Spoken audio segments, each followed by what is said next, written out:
जौनपुर विधानसभा seat Uttar Pradesh की महत्वपूर्ण विधानसभा seat है, जहां पर 2017 में भारतीय जनता पार्टी ने जीत दर्ज की थी। और इस बार जौनपुर विधानसभा सीट के परिणाम किस पार्टी के पक्ष में होंगे, यह जनता को तय करना है। जौनपुर में 7 मार्च को वोटिंग होनी है। मतदान से पहले आपको दिखाते हैं जनता के मन की बात हवा किधर है।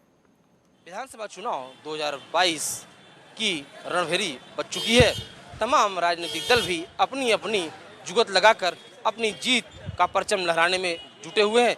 ऐसे में C10 न्यूज़ पहुंची है जौनपुर और हम यहां की जनता से सीधे जानेंगे क्या है उनकी राय और हवा किधर है। इस बार इस पे भी चर्चा करेंगे, आखिर उनके इस बार क्या मुद्दे होंगे और वो किन मुद्दों को लेकर चुनाव लड़ने वाले हैं। ऐसे में हम बात करेंगे, हमारे साथ तमाम ऐसे प्रबुद्ध लोग खड़े हैं, हम उनसे बात करेंगे कि उनकी क्या राय है और क्या मुद्दे होंगे इस बार उनके इस चुनाव में, किसको लेके वो वोट करने वाले हैं और किसकी सरकार बनने वाली है और किसकी तरफ ये लहर चल रही है या हवा चल रही है। हम सीधे यहाँ की जनता से जानेंगे। हम क्या नाम है आपका? मनीष गुप्ता। इस बार क्या मुद्दा होगा चुनाव में आपका? चुनाव में मुद्दा सुशासन का है, जो आप देख ही रहे हैं प्रत्यक्ष रूप से 2017 से जो चुनाव के परिणाम के बाद भाजपा की सरकार बनी योगी जी के मुख्यमंत्री काल में बहुत ही अच्छा शासन प्रशासन चल रहा है। और जो यहाँ की बेसिक समस्याएं होती थी, सड़क पानी बिजली, उसमें पूर्णतः वो सफल रहे हैं। क्योंकि जो बिजली शहरों में 24 घंटे में 23 घंटे आ रही है और 1 घंटे अगर चली आ रही है तो रोस्टिंग की वजह से, किसी समस्या की वजह से, किसी समस्या को दूर करने के लिए इतनी अच्छी बिजली मैंने अपने जब से मेरा जीवन काल में याददाश्त आया है, पिछले मेरे उम्र 50 साल से ऊपर है, 45 साल की बात करूं तो मुझे कभी नहीं मिली जो बिजली आज मिल रही है। महंगाई क्या स्थिति है आप?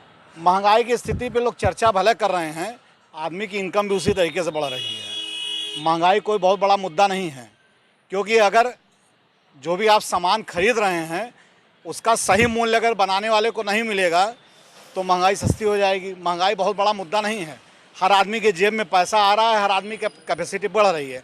अगर आज आप देख लें रोडों पर 4 व्हीलर तो हमें लग रहा है कि पूरी रोड जाम हो जाती है। एक समय था कि एक 4 व्हीलर जिसके पास आ जाए मोहल्ले में लगता है बहुत बड़ा काम हो गया है।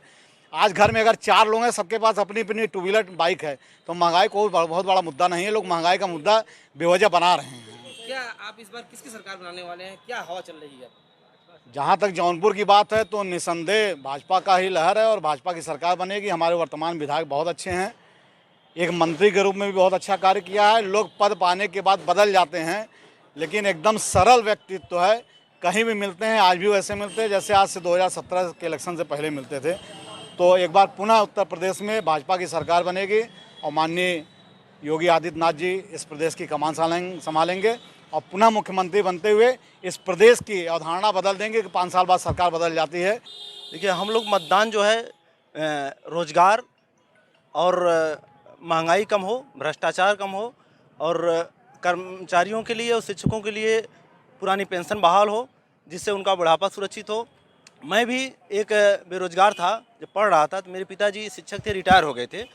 तो उनके रिटायर जो पेंशन उनको मिलती थी उस पैसे से हम बीएड किए, टेट परीक्षा किए, उसके बाद फार्म आवेदन किए उनके पैसे से, उसके बाद हमको नौकरी मिली। इसलिए हम उसको समझ सकते हैं कि पुरानी पेंशन कितनी जो है ज़रूरी है, बुढ़ापे की लाठी है और मान सम्मान स्वाभिमान कर्मचारियों का है। क्योंकि 62 साल के बाद जब रिटायर हो जाएगा कर्मचारी, 30 साल की सेवा करने के बाद उसको जो नई पेंशन स्कीम है शेयर बाजार पर आधारित है और इसका कोई गारंटी नहीं है। जब इसकी कोई गारंटी नहीं है तो हम अपने जीवन को कैसे व्यतीत करेंगे? तो क्या लगता है ये सरकार आपकी ध्यान नहीं दे रही? ये सरकार एकदम ध्यान नहीं दे रही। ये सरकार, जब योगी आदित्यनाथ सांसद थे 2013 में, 21 मई 2013 को इन्होंने मनमोहन सिंह को पत्र लिखा कि कर्मचारियों की पुरानी पेंशन बहाल की जाए। आज डबल इंजन की सरकार है केंद्र में और राज्य में, तो इनको तत्काल बहाल कर देना चाहिए। लेकिन ये सरकार जो है कोई ध्यान नहीं दे रही है। जो राजनीतिक पार्टी पेंशन की बात करेगा हम उसी के साथ रहेंगे और अपने परिवार को, अपने समाज को उसी को वोट देने के लिए बात करेंगे। ठीक है, हमारे साथ और भी लोग जुड़ रहे हैं, हम उनसे बात करने का प्रयास करेंगे कि क्या उनकी राय है, किस मुद्दे को लेकर इस बार वो वोट करने वाले हैं। आप युवा मतदाता हैं, क्या नाम है आपका? मेरा नाम राजेश उपाध्याय है। इस बार चुनाव में किसको वोट करने वाले हैं? क्या आपके मुद्दे होंगे, किस चीज़ को लेकर आप चुनाव? देखिए, मुद्दा हमारा ये है, सामाजिक सुरक्षा की बात होनी चाहिए। लोगों को जो है अच्छी व्यवस्थाएं मिलेंगी।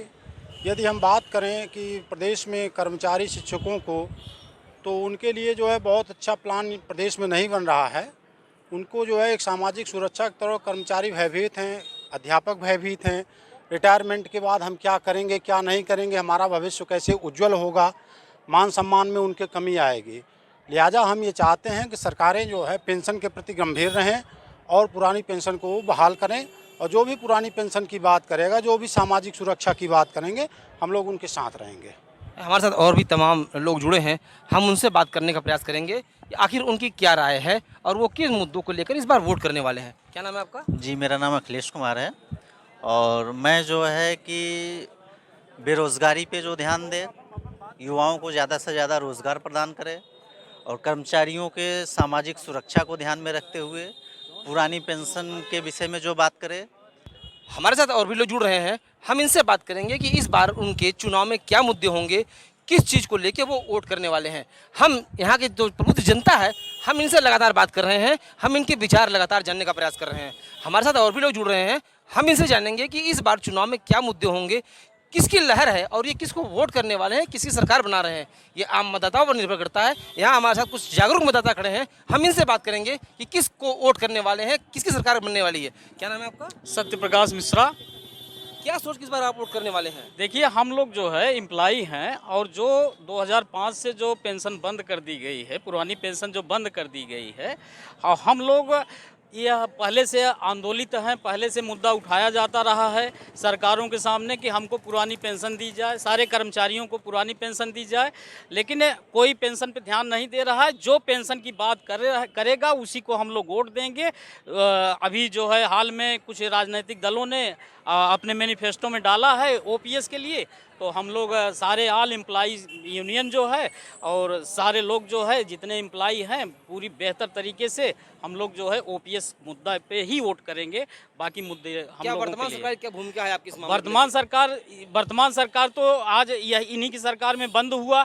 आज जो वर्तमान मुख्यमंत्री जी हैं, इन्होंने इसके पहले जो है लेटर भी मनमोहन सिंह सरकार को लिखा था कि हाँ पुरानी पेंशन के लिए, लेकिन जब ये सत्ता में आए, जब इनको जिम्मेदारी मिली, जब ये कर सकते हैं तो ये बिल्कुल नहीं किए। तो कौन सी सरकार चुनना चाहेंगे आप? हम लोग जो ओपीएस लाएगा, जो भी ओल्ड पेंशन स्कीम जो लागू करेगा, हम लोग उसी को वोट करेंगे।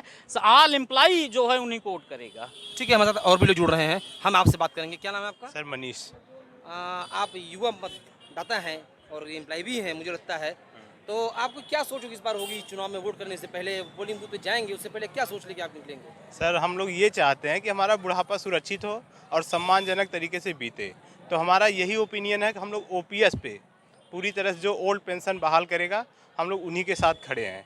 चाहे वो बीजेपी हो, चाहे कांग्रेस हो, चाहे समाजवादी पार्टी हो, जो भी ओपीएस का बात करेगा हम उनके साथ हैं और मजबूती से रहेंगे। हम अकेले नहीं, हमारा जो भी कर्मचारी संगठन है लगभग 100% ओपीएस के साथ मजबूती से खड़े हैं। तो क्या ये सरकार आपकी बात नहीं सुन रही है? अब जो भी ओपीएस की बात करेगा हम उसके साथ हैं, चाहे वो जो भी पार्टी हो। हम किसी दलगत राजनीति की बात नहीं कर रहे हैं। हम चाहते हैं हर पार्टी ओपीएस की बात करे तो हमारे जो भी एम्प्लॉई हैं सबको वोट करेंगे, लेकिन अगर कोई एक पार्टी दो पार्टी करेगी तो जनरली वोट वहीं जाएगा। मुद्दा बिल्कुल साफ साफ है। जो सुशासन दे सके, सुशासन वाली सरकार हम चाहेंगे। जो बिजली, पानी, रोड, सारी मूलभूत है, और चिकित्सा हो गया, शिक्षा हो गया, इस तरह की सारी सुविधाएं दे सके, हम वैसी ही सरकार बनाना चाहेंगे।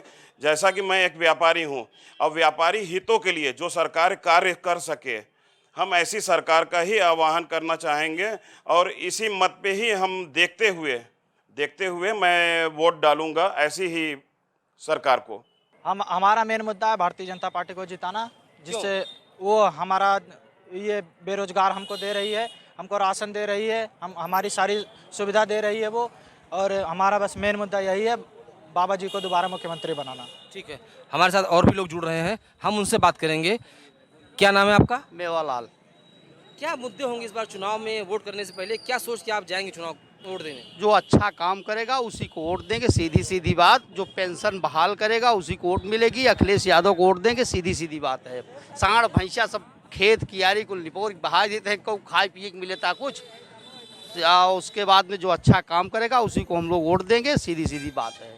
तो क्या वर्तमान सरकार काम नहीं कर रही है? कुछ नहीं काम कर रही, बस केवल धोखाधड़ी कर रही है।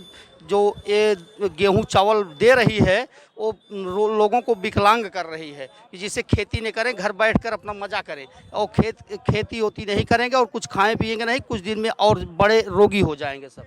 क्या लगता है आपको कौन सी सरकार बनने वाली है इस बार चुनाव में? अखिलेश यादव की सरकार बनेगी। आप युवा मतदाता हैं, हम आपसे जानने का प्रयास करेंगे। आप बताएं कि क्या सोच के इस बार वोट करने वाले हैं? ये अभी हमारा वोटर आईडी बना नहीं है। अच्छा, क्या सोच है आपकी इस बार चुनाव में कि कैसे लोग वोट करें, किसको समझें लोग? हमारा विचार ये है कि वोट जो है वो वॉलेट पेपर से हो। वॉलेट पेपर से क्यों? क्योंकि बहुत लोग कहते हैं कि ईवीएम मशीन में प्रॉब्लम है, ये वो सब मतलब बोलते रहते हैं कि हम ये बटन दबाते हैं उस पर वोट जाता है। ठीक है, अभी आपने देखा हम यहाँ के तमाम मतदाताओं से बातचीत कर रहे थे। जहाँ तक बात उभर कर सामने आ रही है, तमाम प्रबुद्ध वर्ग, बुद्धिजीवी लोग वर्ग एक तरफ जहाँ भाजपा सरकार को लाने का प्रयास कर रहे हैं, वहीं तमाम ऐसे शिक्षक भी हमारे साथ उपस्थित हैं जो लगातार अपनी मांग दोहरा रहे हैं कि उनकी पुरानी पेंशन जो भी सरकारें बहाल करेंगी उसको लेके वो सरकार बनाने वाले हैं। चाहे वो भाजपा सरकार हो, चाहे वो समाजवादी पार्टी की सरकार हो, जो भी सरकारें उनकी बातों को सुनेगी उसकी वो सरकार बनाएंगे। ऐसे में जनपद जौनपुर में अभी एक राय नहीं बन पा रही है कि लोग किसको वोट करने वाले हैं। हालांकि ज़्यादातर लोग भाजपा के शासन को भी सराहना कर रहे हैं, लेकिन कहीं न कहीं लोगों के मन में अभी कसक है और वो लोग आने वाले चुनाव के दिन ही ये निर्णय कर पाएंगे कि वो किसको वोट करने वाले हैं। जौनपुर से दीपक श्रीवास्तव, सी न्यूज़ 10 के लिए।